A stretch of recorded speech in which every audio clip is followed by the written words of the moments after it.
Баршаңызға сәлем. Бүгін сіздерге қолдың сүтінен ұйытқы болмаған кезде қалай сүттен айран жасайтынымды көрсететін боламын. Осындай бір тегіс әдемі айран шығады. Ол үшін дүкеннен сатып алынған биос жарты кесе құйып аламыз.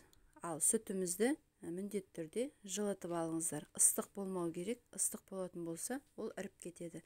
Саусағыңызды салған кезде тек жылы болып тұру керек. Осы биосымызға сүтіміздің жартысын құйып, жартысынан аз мөлшерін жақсылап сүтпен бірге араластырамыз.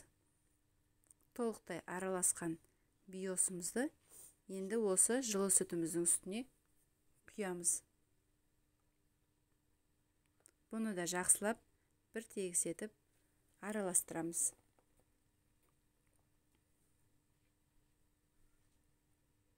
Толықтай жақсы араласқаннан кейін сүтіміздің бетін жауып 5-6 сағатқа, егерде кешке жасасаңыз, бір түнге жылы жерге қойып орап тастайсыздар.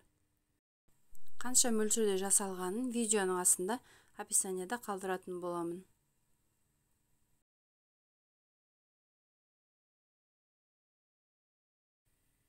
Міне айранымыз үйіп шықты. Мен 5-6 сағатқа қойдым.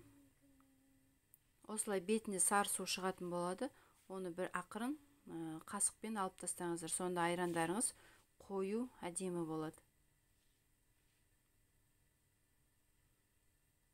Менің каналыма тіркелмеген болсаңыз, дамуына үлес қосып, подписаться батырмасын басып, өз пікірлеріңізді қалдыра кетіңіздер.